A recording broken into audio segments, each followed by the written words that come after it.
Welcome to the Michael Singer podcast, presented by Sounds True, in partnership with Shanti Publications.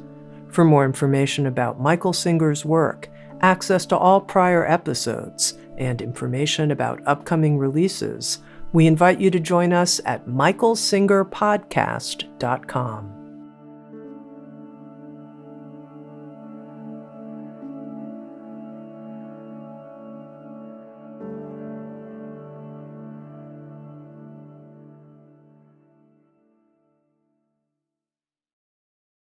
Decorative.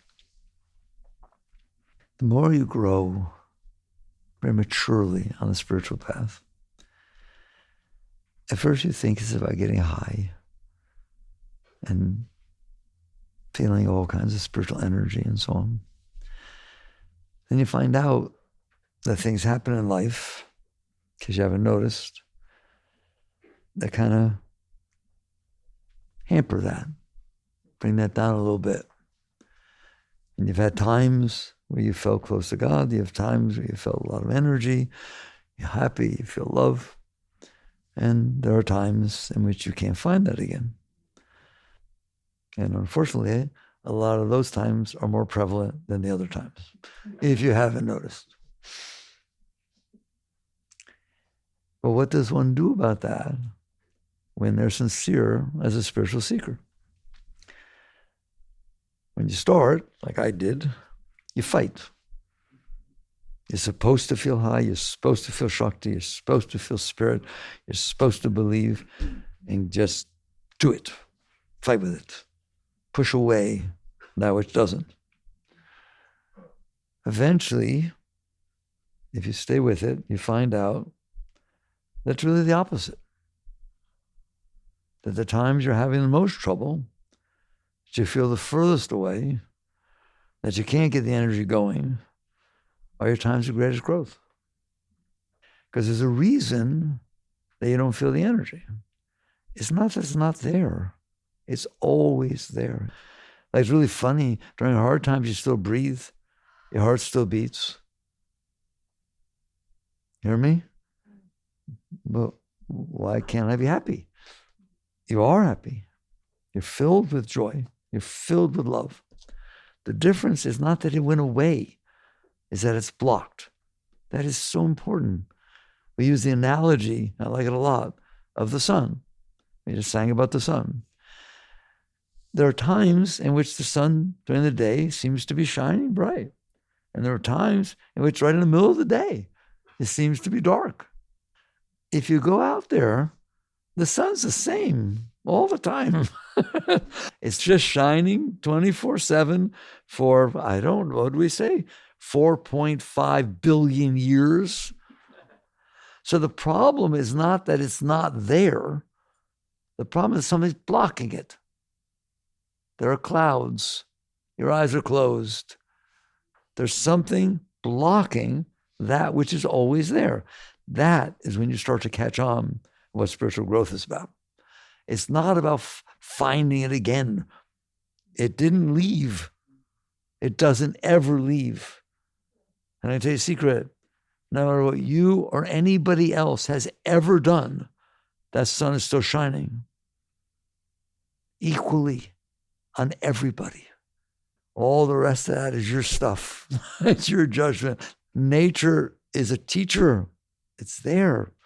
So how come I block it? That's the spiritual question. If you want to feel spiritual energy, if you want to feel Shakti, if you want to feel ecstasy, if you want to feel the ascent pulling you up all the time, every moment of your life, stop blocking the reality of what's real, which is it's always there. In the Bible, Christ said, I stand at the door and knock. Whoever will open, I will enter. It's always there. It's always there. Everything he taught, that ye without sin throw the first stone. And now my favorite, we talked about the other day, so I won't do it again. Forgive them, Lord, for they don't know what they do. In other words, what are you doing with your mind? What are you doing with your judgments? What are you doing accepting and rejecting reality? You do that. You understand that. That was wrong. You shouldn't have said that. But I did. Well, you'll pay for that. Okay, that's the clouds.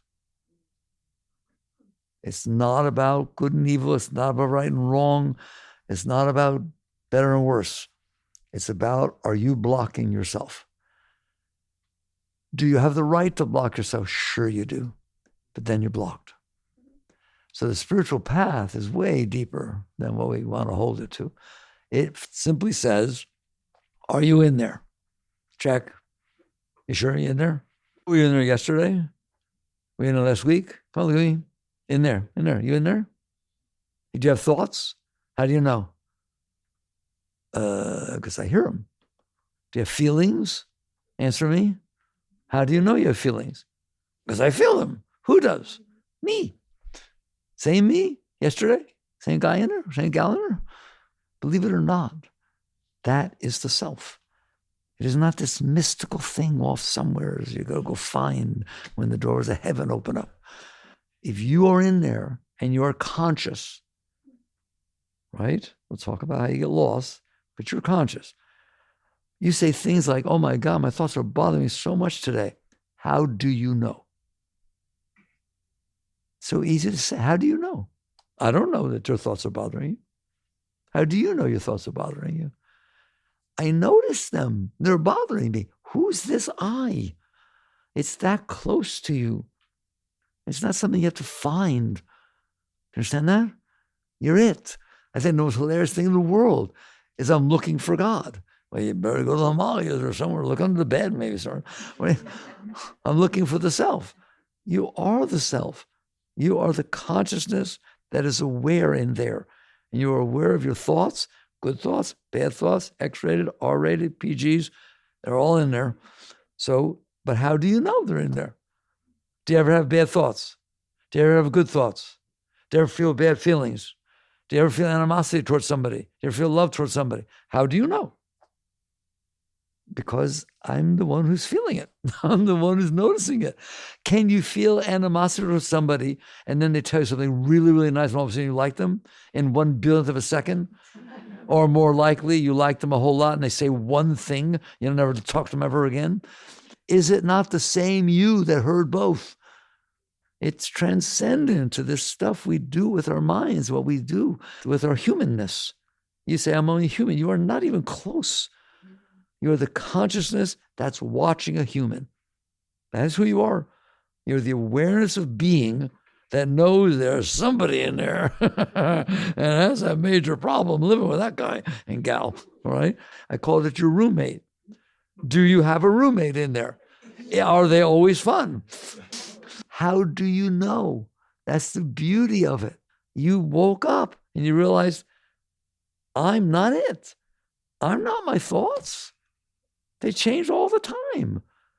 Go into deep meditation and come back. And what you say, all right? It doesn't matter if you ever meditated deeper or not. I don't care. You don't understand. You come back and say, I went so deep, there were no thoughts. Doesn't that sound nice? How do you know? How do you know there were no thoughts? You didn't think it. Because you are the consciousness that's there, whether there are thoughts or not, whether thoughts are nice or not, whether feelings are nice or not. The consciousness is always there, experiencing what's going on in there. Ever had a time you wished you weren't? Ever do drugs because you don't want to? Legal or illegal? Ever drink? Just take the edge off? There is no edge. What you're trying to do is somehow get that thing drunk in there so it slurs more, or get it. I mean, there are people, come on, I grew up in the 60s, right? There are people who used to do, I never did them, I didn't, but they're called downers. Right? You ever heard of downers? No, come tell me, I did these downers, right? I was just zonked out all night. That's good? And the answer is, why would you do such a thing? Because I don't have to be aware of what's going on in there. And by the way, the awareness does not get zonked. It just watches something that can't even pull its thoughts together. How do you know that you're so drunk you can't even talk straight? Because you're in there noticing that talking ain't coming out straight. You don't understand. I'm telling you something very, very deep. That is the self. You don't look for the self. You don't search for the self. You are it. You are the consciousness that is always in there. It has always been in, even in sleep. Let's do that. We're talking about meditation. Have you ever woken up in the morning and said to somebody, I slept so deep. It was so peaceful. I didn't have any dreams. Answer me. How do you know? How do you know there weren't any dreams? Because you were there noticing there were no dreams. You're always there. The eye never sleeps. It's perpetual. Was it in there when you were 10? Did you look in the mirror and see somebody who looks different than you look now? Was you looking? Don't bring the memory back of what it was like. Just be aware. You were in there yesterday, weren't you? Well, I'm telling you right now, you were there 3 days ago too. And you're in there 10 years ago and 20 years ago. And guess what? On your deathbed, when your mind is saying, oh my God, I'm dying, you know it's saying that. That is a spiritual discussion. It's everything that all the great ones tried to teach you. You are in there. You are conscious. You are the sun. It is always shining. The question is, what is it shining on? You are always aware. What are you aware of? I don't know you, but I know what you're aware of, right? You're aware of these thoughts. They get created in this place called mind. Mind's not out there in the building or the picture or in the sky. Mind's in here. How do you know? It's like a scientist coming to you and asks you, do you have thoughts? Yes. No, you don't. I don't see them. They must not exist. And you know they exist. You have thoughts. So you're aware and you're in there. But thoughts come up. You can make them come up. Think of a boat. I want you to see a Queen Mary in your mind, the actual boat. See it visually. Can you? Is it really there? No, it's in your mind. Okay? You can create things in your mind. Can you not? You do it all the time. The trouble is you get lost in it. Instead of being the consciousness that's aware that you have a toy, a playpen called mind. No one talks about mind that way because they're scared to death of it because it causes so much trouble, right? You have a playpen. You can go into the playroom, you can play outside, or you can go into this place called mind. Who can? You, the consciousness. Well, what can I do in there? Anything you want. Anything you want. See a boat, see a car, see a man, see a woman, anything you want, all right? You have dreams that are very prolific. There's entire buildings and things and lives. You live a whole life. You get married, divorced, have 6 kids, and you're dreaming. You wake up, oh, I don't know. Where was that? In your mind. You created that in your mind. Did you not? And you are aware of it. I'm going to keep coming back. You are the consciousness that is always aware. You are the sun that is always shining. It's just a question of what is shining on. So I started off by saying, can you think, I'm not saying do you, but theoretically, can you think whatever you want? Think about when you were 5 years old in school. Think about what your mother did when, blah, blah. Think anything you want. You know what I'm saying? You think anything you want. Think of an alien, okay? Think of a robot. Anything you want. I don't know what to tell you. Think of a galaxy far, far away. It's there. That is an amazing playpen. You're busy with VR and all this kind of stuff. Like, you kind of got something really serious in there. Anything you want, anytime you want, you have this, okay, we'll get it. Someday you'll understand it. How do you manifest in this playpen called mind certain thoughts? You exert what's called willpower. Sometimes you have trouble holding on to thoughts, don't you? And you get tired. Can you get tired trying to do math in your head? Wow, you're exerting a power. That power is willpower. So you're in there, the consciousness. There are a place called mind that can create thoughts visually and vocally. And who determines, well, I can get that in a minute, don't go too fast with me, but who has the power to determine that you thought about a boy or a girl or a car or anything like that? It's easy. You don't need voice recognition. You don't need typing, right? You just like, boom, there it is. That's your willpower. Where does it come from? Do you know that? That's when you meditate deep enough, you find that out, okay? The self, this consciousness we're talking about, it's not some nebulous thing. You know it's there. It's awareness. Awareness is the most important thing in the universe. If you weren't aware, you might as well not be here. Are there trees? Not if you're not aware of them. Awareness gives meaning to everything. If I take away your awareness, you're not there. I turned off the light. Now there's no sun shining. You're not aware. It's not like, oh, I'm aware there's no light. No, you're not. You're not aware. Awareness is the beginning and end of all meaning of everything. We're starting to talk very spiritually. You understand that? Awareness is God. God is awareness. That's why it's called omniscient, omnipresent, omnipotent. It is awareness. Everywhere is the same. It's just awareness. You are aware, and you know you are. If I turn off that awareness, what meaning is your life? Are you having experiences, good ones or bad ones? No, you're not having any experiences because you're not aware of anything. Do you hear me? I'm stressing this. You are awareness. That's what you are in there. That's what they mean by soul. That's what they mean by Atman. That's what they mean, the core, the essence of your being. That's what they're talking about, is never born and never dies. Was your awareness there before your body was born? Someday you will find out whether you're there. You're aware you're dying. Are you aware you're dying? Are people aware they're dying? Does somebody who has dementia or some kind of disease and can't remember things, do they know that they can't remember? They're aware. I used to be able to think of things, now I can't. And they get all upset. Perfectly reasonable. So awareness is always there. It's just a question of what it's aware of. It's always a question of what it's aware of. But the seat of awareness, that's what spirituality is about. That's witness consciousness.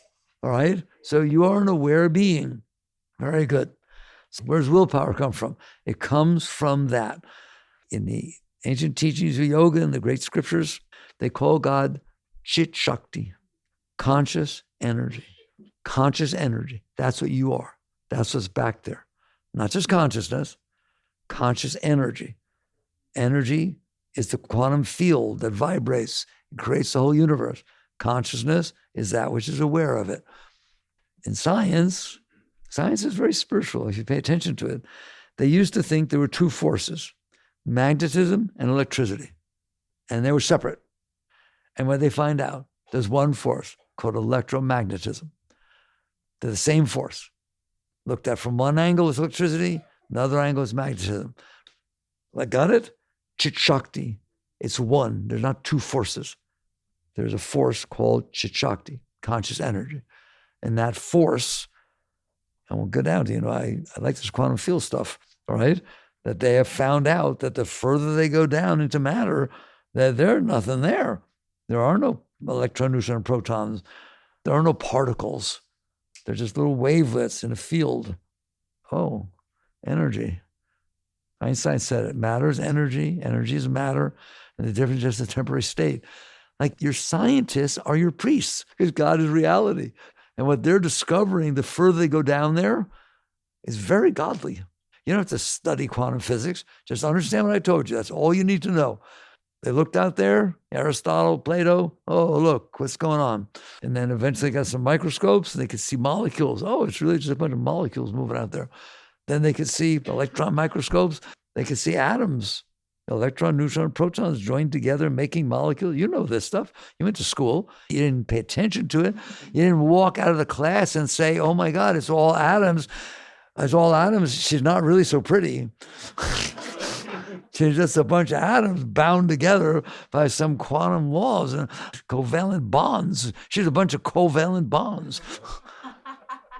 Because your mind lies to you. It can't see truth. Your senses can't see properly. But then you go down further. And they got down to the atoms. That's beautiful. Then they found that, no, they're not atoms, they're electron, neutron, protons. That's how much most of you went to school. That's what you learned. There's electron, neutron, protons. No. Take a proton and get it miles and miles away from each other and bombard trillions of them at each other down in CERN at the super collider. And when they hit each other, for 1/1,000,000th of a second, subatomic particles come out of them. A proton is made out of 2 up quarks and a down quark. A neutron is made of 2 down quarks and an up quark. Whoa, look at your minds. Look what you found out. So you're down there, and now you realize, and even there, they found out, well, there aren't really quarks, leptons, and bosons, all the quantum subatomic particles. There are no particles. They're just wavelets in a field of energy. Like if you drop a leaf into a still lake, it makes waves. That's what's down there, little wavelets. And they hit each other, and they put themselves together due to laws. And next thing you know, you have a proton, a neutron. And that's what you're looking at. So I'd like to stop right now. You hear me? Where's your problem? What problems do you have if that's what's going on? There's nothing even here. Einstein said it beautifully. He said, reality is but an illusion, albeit a very persistent one. Those waves put themselves, somebody once said God created heavens and earth. Is it true that God created the heaven and earth? No, it's not true. God is creating the heaven and the earth. If those wavelets are not doing it, your dresser ain't here in the morning. You hear me? That's how it gets built. It gets built by these little quantum wavelets, and then they interact together, and it comes up and it makes the atoms. Which atoms? The ones that make your dresser. Which dresser? The one that's in your house in the morning. And maybe you want to say thank you. So you're a lot closer to God than you thought you were. But this is why Christ said, not a hair on your head moves, but that God knows. Not a sparrow falls from the tree, that God is not aware. God is the tree. God is the sparrow. God is the hair on your head. That's what omnipresent, omnipotent, and omniscient means.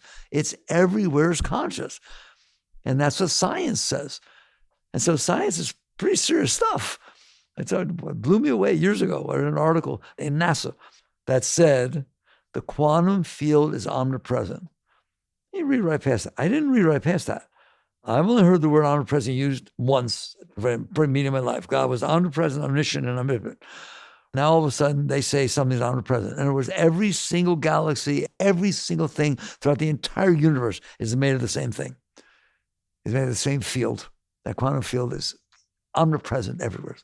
Whoa, have you thought about that? So again, you come back. I'll build the mind more for you, right? Why are you having problems? There's just these little wavelets moving down there, and you get to see what they made.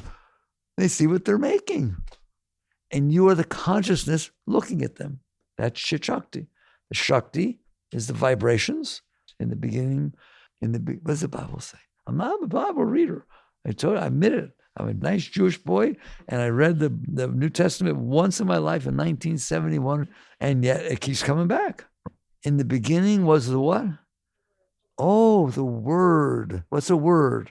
A vibration. In the beginning was the Word, and the Word was with God. And in the ancient Hindu scriptures, Om was the beginning of creation. All vibrations. Whoa, pretty neat. And now science comes back and says everything was from the beginning, just vibrations interacting with each other. Okay, very good. So I said will, Chit Shakti, consciousness, energy. When you focus your consciousness, when you try to think of something, you have to focus, don't you? That's what you're doing is you're taking the ocean, the infinite universe of awareness, and you have the power to focus it down on a spot inside your mind. And that power is the power of will. All right? Most people don't have any idea what will is, and they're not even there. That's what it is. The focus of consciousness. The analogy I use with you guys sometimes is the field out there now, there's light all over the place, right or wrong. Everywhere's omnipresent, if you will, okay? At least in terms of the field. Take a magnifying glass. Simple magnifying glass. There it is. Don't look through it. Just hold it out there and look at the ground. What will you see? A point. The leaf could burn. Be careful. It takes the power that's everywhere and focuses it. Exact power. Isn't that the same exact light that's out there all the time? Doesn't burn you. But you put that magnifying glass there and it focuses it. It creates this tremendous focal point of power. That's what will is. The focus of consciousness. So when you focus your consciousness, you've asserted will. In fact, there's nothing you can do without will. In fact, your arm moves, anything. You're willing it to take place. Okay, so now we've got consciousness, you in there, and you're paying attention to this playpen, and it is a playpen called mind. You can assert your will to think anything. The Andromeda Galaxy, ever see a picture of the Andromeda Galaxy? Hundreds of billions of stars. You can actually see it at certain times of the year with binoculars. You can see the Andromeda Galaxy out here at night, okay? You just see it. Your mind has the ability to do whatever you want with it. Some scientists found the quantum field. Somebody else found a cure to this. Somebody else, like, my God, your mind is phenomenal. What are you doing with your mind? Now we're going to come down to earth. I don't want to. I've built it for you before. The building the model of mind is so easy. Why there are books, I have no idea. Okay? Because here goes. Have you had experiences? You, the consciousness, have you had experiences that came in from the outside? You have senses, they pick up the outside, comes in, and you, the consciousness, experiences them. Have you noticed that they don't all feel the same? That a rattlesnake rattling in front of you does not feel the same as a butterfly flitting around you. Yes or no? You're not doing that. Everything has this nature. All of creation, which came up from the quantum field, made all these things and made every animal. Oh my God, I can't talk about it. Every single thing that is comes up and it has its own vibration. Everything has a vibration. They're vibes. Have you ever walked into a place and felt bad vibes? Ever walked into a house where people were fighting and then they stopped fighting when you walked in, but you knew they were fighting? Everything carries its energy. It carries the vibration. So you've had these experiences. Some of them are pleasant. Some of them were not. Most of them, 99.9%, were just passed right through. You drove down the road. There's thousands of trees. You see them, people, places, clouds. They just pass right through. You're here now. You experience the experience you're having. Fair enough? But not all of them did that, did they? Some of them got stuck. They didn't pass right through. You're in a crowd and people are talking and all of a sudden somebody says a name of someone who you knew before and all of a sudden you're thinking about that even though they're not saying it anymore. You're not here now. You're there then. So it came in, passed through, came in and passed through. But what happened is one of them distracted your consciousness. You're still conscious of the other ones. You did see the trees. You didn't focus on them. They were just the experience you were having. Go look at the ocean. You're seeing the ocean. It's fine, beautiful. But if something comes in that's stronger vibration, positive or negative, than all the rest, it distracts your consciousness. Do you get distracted by things? I told you once, who teaches that distraction is a phenomenally spiritual event? It's where it all happened. That's why you have a psyche. You got distracted by certain things. And because I taught you, when your consciousness focuses on something, you're focusing Shakti on that. It brings power, just like a magnifying glass. So you didn't do it purposely. It brought more consciousness down to that event than the other events going on. If you walk outside, there's grass, there's trees, there's sunlight, and there's a snake. Guess which one you pay more attention to? Did you do that willfully, purposely? No. It distracted you. It pulled your consciousness down to it. When it does that, it stays. You think about that snake for hours, days, weeks, years, never walk outside ever again. You just got programmed. Your mind is no longer yours. The experience that you focus, and it's not even like you purposely focus on it, it distracted your consciousness. If you hear a big noise outside, your consciousness goes there. If a bright light shines, your consciousness goes there. If somebody's yelling, your consciousness goes there. It gets distracted. And that's just the beginning. It's a primary distraction. It pulls your consciousness down to it. I don't know how much I can get across in one talk, right? That's the primary distraction, but it's a snake. It's in there. Now there's something held in this playpen called mind, called snake. But the snake's not there, but it is in your mind. Now you walk into a house and somebody has a baby and they have a rattle. All of a sudden you're thinking of a snake or a rope. Now all of a sudden your mind is reactive to the stuff you stored in there. Now you're being distracted by something that's not the snake. It's associated, free association. Now you have more things stored in there. I'll never have a baby because I got so scared by the rattle. And you just, it's an exaggeration, but boy, you know what I'm talking about, right? The example I always use, you were married to a guy named Ben. It didn't work out so good. You got divorced, and it wasn't a very pretty divorce either. That was 6 years ago. You're now over in Europe vacationing, and you're at a party, having a great time, and all of a sudden, somebody yells out, Ben, Ben, Ben. Your heart flutters. That stuff got stuck in there. And now anything that touches it causes regeneration. And there's a lot of stuff in there. People yell at me because I always use the same examples, right? Have you ever had a driver in front of you driving 15 miles an hour below the speed limit on a 2-lane highway that you can't pass and you're in a rush? Answer me, yes or no. Do you talk to that driver? Do you, when you make it to the office, talk to other people about that driver? Do you next time say, I ain't taking that road? I'll take the expressway, there's more lanes. As funny as it seems, and I'm only exaggerating a little bit, if you're now visiting some other state and you're driving and you see a car that looks like that car, your heart goes, your mind thinks about it. There, I just built your mind, didn't I? Okay? You know what psychology says? I don't know that they know how brilliant they are. Man is the sum of his learned experiences. Have you ever heard that? Man is the sum of his learned experiences. What did I just tell you? Your mind is the sum of your learned experiences. Of all experiences, you can bring them back.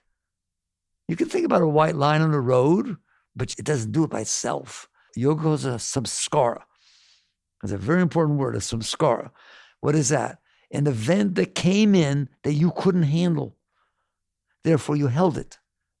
You suppressed it. You clung to it. You kept it in your mind. It's filled with emotion. If it comes back up, you can feel what you felt at the time. People say, when I went back in there, I went into this kitchen and I smelled the smell. I felt like I was a 5-year-old again with my mother and she was cooking. You literally feel like you're back at that place. You stored the entire thing. That whole packet of energy that got stuck in there, got stored, and it can be reactivated, can't it? Right? How many of those do you have? It's not just these giant things. Somebody's talking to you, and they say something with a tone that doesn't hit just right because your mother used to be sarcastic. You could not like that person. Literally, you could not like that person. In fact, I guarantee you won't like that person. She reminded you of your mother. I don't want to be around her. You want to go? Let's invite Sally. No, I don't want to invite Sally. Why? I don't know. She reminds me, something about her reminds me of my mother. I don't like my mother. So now Sally's persona non grata. Have I exaggerated? All your preferences, all your desires, all your fears, except for your primal base animal fears, okay? All your psychological fears, they all come from that. They all come from the fact that you stored this stuff inside your mind. and not even purposely. It just, boom, it just hits you a certain way and you resist it. You use the Shakti to resist. And when you resisted it, you held it in there. So spirituality is about letting go of what, just let go, all right? Another word for spirituality, acceptance. What does that mean? Accept the reality that just happened. Accept the fact that you called out to Sally and she didn't turn around and hear you or recognize that. Can you handle that? Can you accept that? Can you accept the driver? Can you accept that it's hot out? Can you accept that you have a blemish on your chin? Can you accept the fact that the color is not exactly what you wanted the kitchen to look like? Can you accept things? And the answer is, of course not.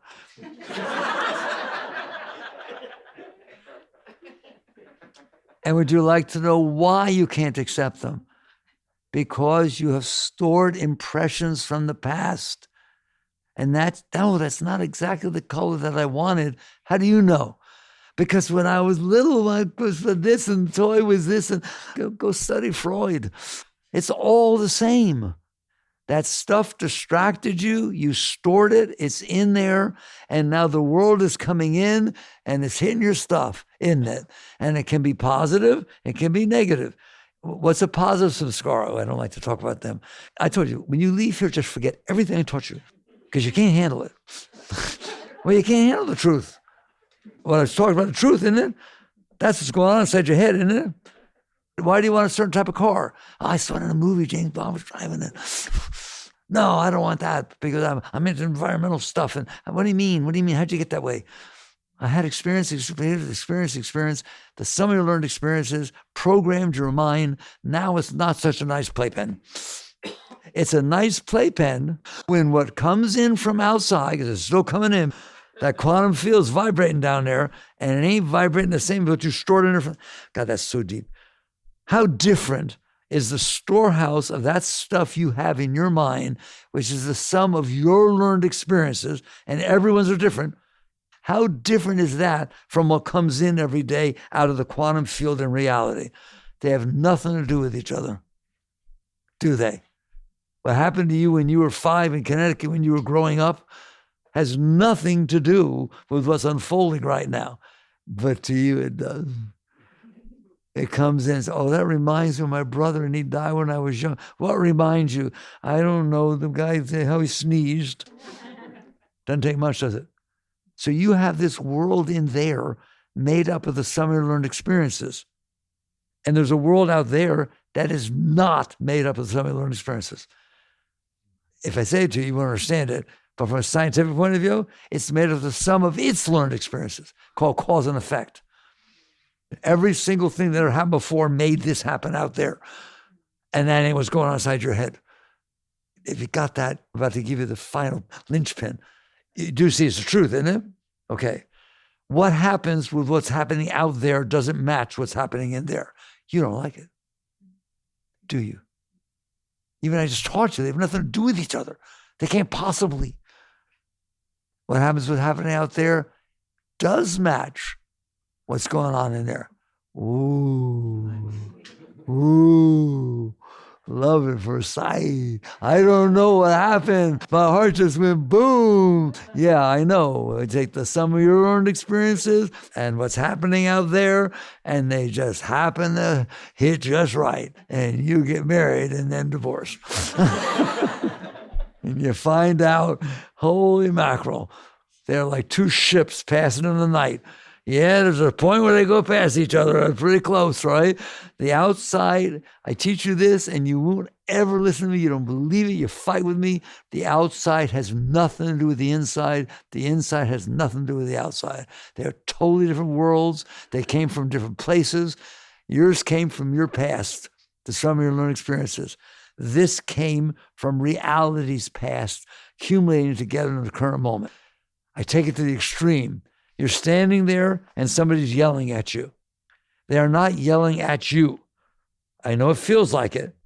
You just happen to be standing on a point on the planet Earth where somebody's yelling. It is not personal. You take it personal because that's what you got going on in there. The sum of your learned experiences is extremely personal to you, not to her, not to him. This is why you suffer. This is why there's wars. This is why there's disharmony. Because your mind has stored the sum of your learned experiences. And not all of them, just the ones that were strong enough to leave impressions. And that makes it sound passive. No, strong enough to distract you so you held on to them. If you suppress something, you don't have anything really bad in the past. Bad things happen to people. Okay? Happen, you suppress it. What does that mean? I don't want to think about it. I'm not going to think about it. It's layers of Freud. I don't want to think about it. Suppression, push it away. What happens when it comes back up? You push it back down. Have you ever pushed it back down? Answer me. Have you ever pushed away your playpen? The playpen doesn't look so much fun nowadays, does it? Have you ever pushed away those thoughts, pushed away those feelings? That's what Freud meant by suppression or repression. If it's strong enough, I don't even want to use the word because it's scary to me, right? There's this state called denial. That's way past suppression. At least suppression, you know you did it. You know you did it. You know you can't handle this. I don't like to talk about that. Don't talk about it. At least you know. But denial, it didn't happen. It didn't happen. My husband's still alive. He just hasn't come back yet. Is there such a thing? Do people find themselves in a state of denial? Wow. Now do you understand mine? And what I like, now do you just understand mine? Do you understand why they're all different? Nobody has had the same experiences, have they? Nobody. Every place you go, you're having a different experience from everybody else. And it's just, you have this one little thread going through all of the universe. And that's what you experience. Very little. You think are you experienced? You've only experienced the moment that passed in front of you. How many did you miss? Everything else. Would your mind be different if you experienced something different? Yes. How long does it take for it to get reprogrammed? One moment.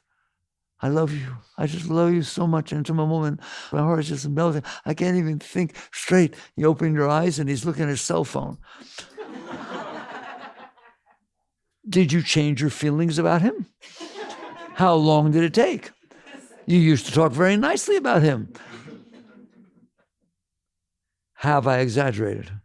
This is going on every moment of your life. You're being programmed by the experiences you're having.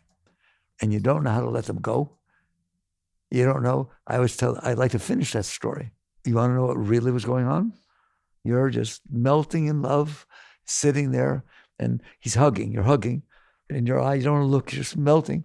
You open your eyes, and you realize he's got his cell phone behind your head. And he's looking at it. He's looking at where you're going to go on your honeymoon when he proposes to you in 2 minutes.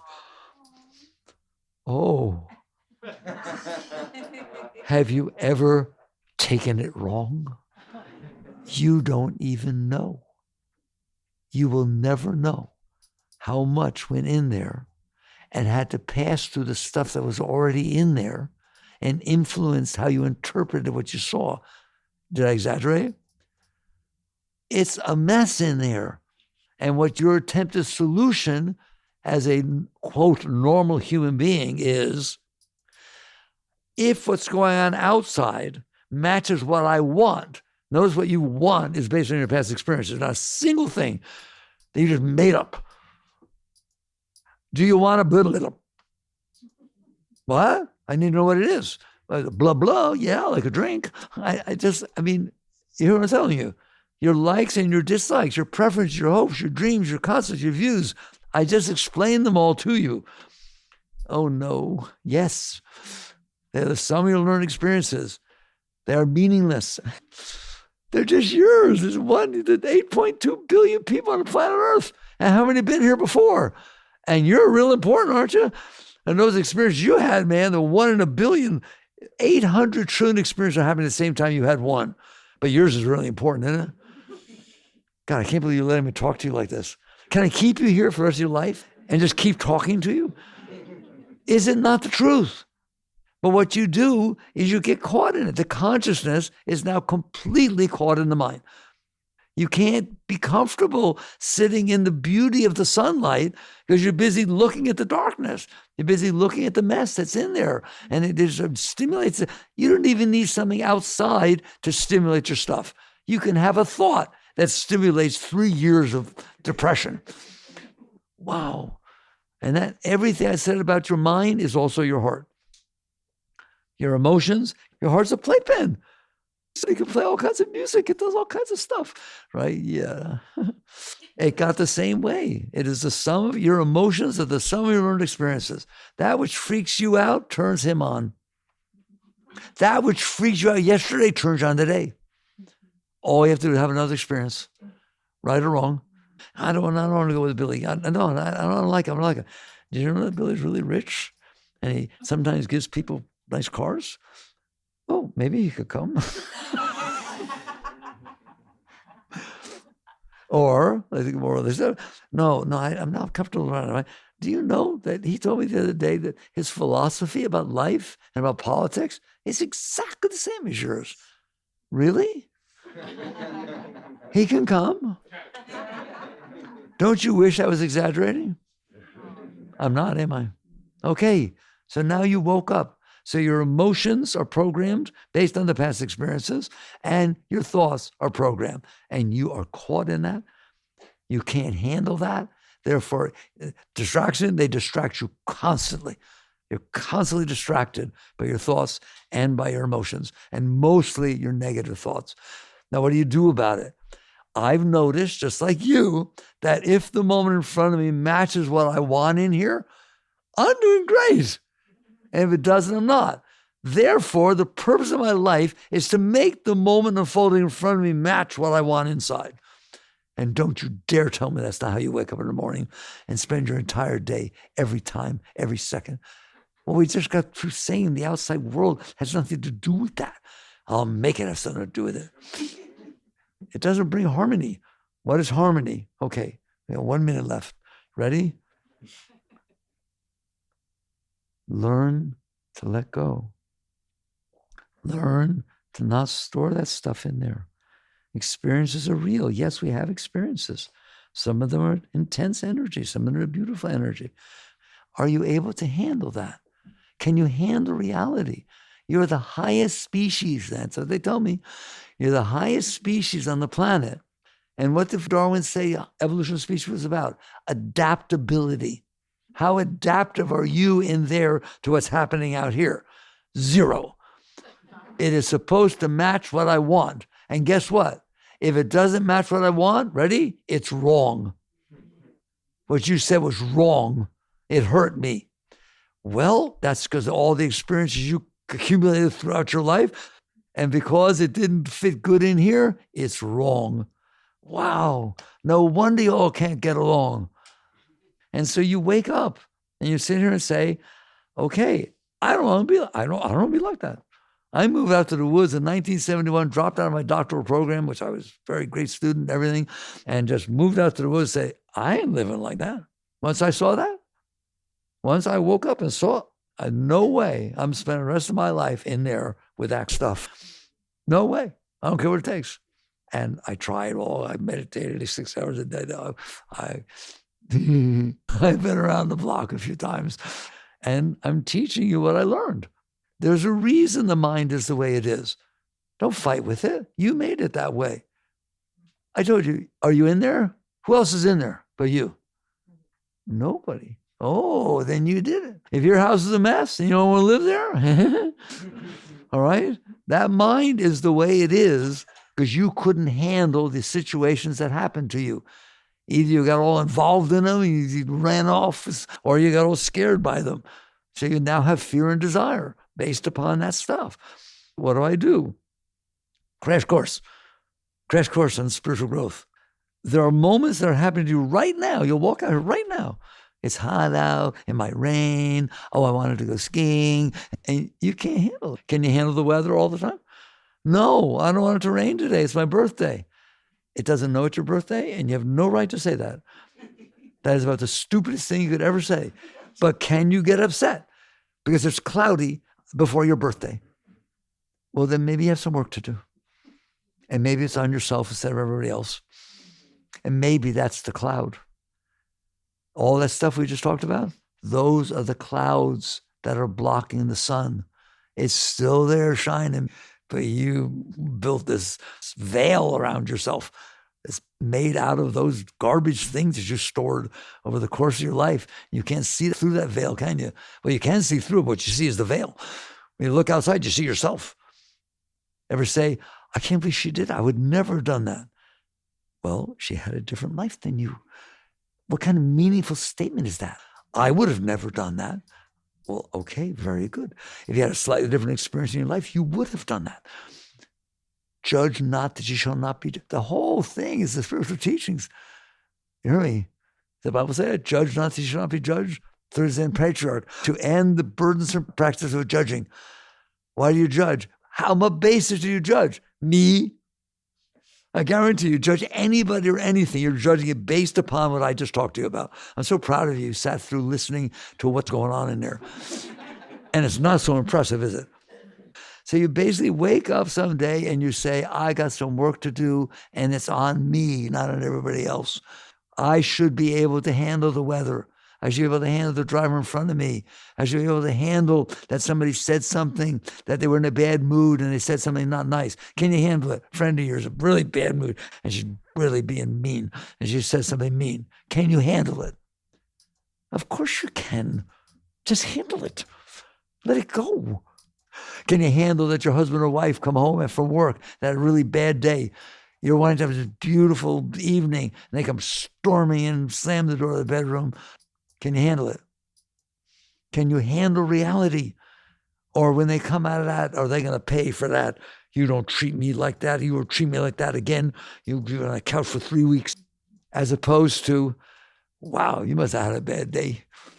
What can I do to help? Well, it made me cry. Why can't you be like that? It's not that you can't deal with him who came or her that came home like that. You can't deal with you. Well, how about we start working on ourselves? And so what you do is little by little, your mantra becomes, I can handle that. That's what I learned all these years. I can handle that. Driver in front of me, I can handle that. You can use positive affirmation if you want. That's probably your grandmother. The last year she'll get to drive, right? Why don't you tailgate her and beep a little bit? No, okay, Grandma, it's fine. It's going to take 5 more minutes. Take it. Enjoy your last year. You can do things like that.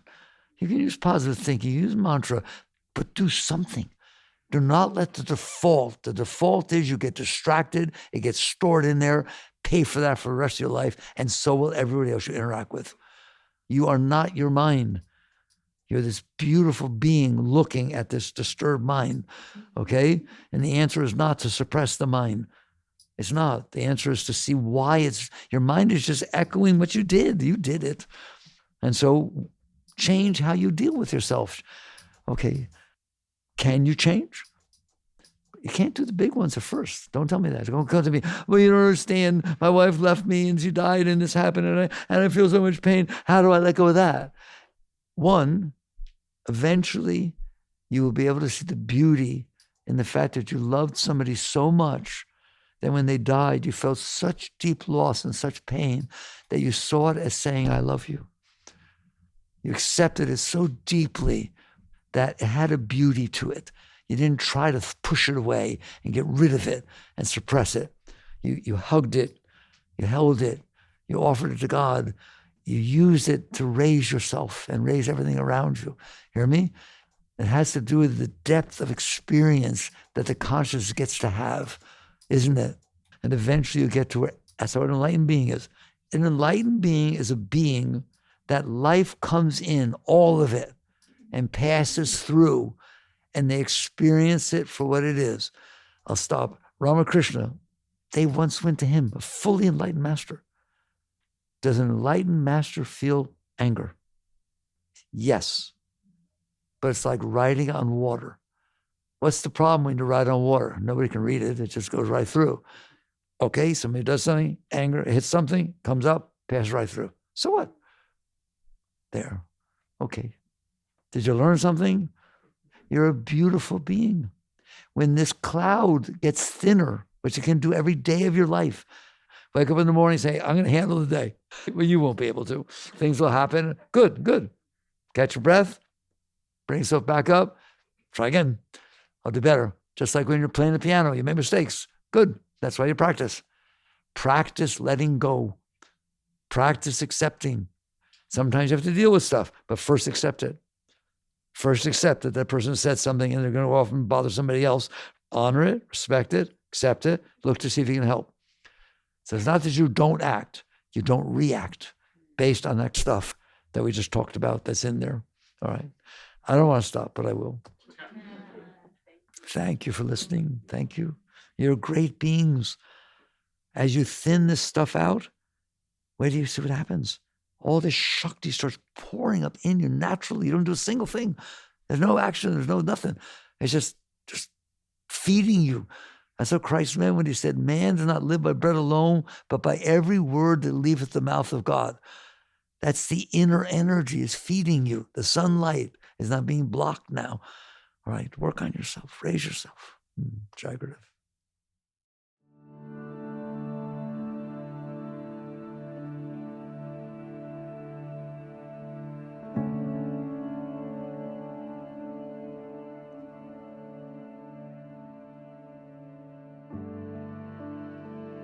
You've been listening to the Michael Singer Podcast, produced by Sounds True in partnership with Shanti Publications. For more information on Michael's body of work and all back episodes, please join us at michaelsingerpodcast.com. Thanks so much for listening. Sounds True, waking up the world.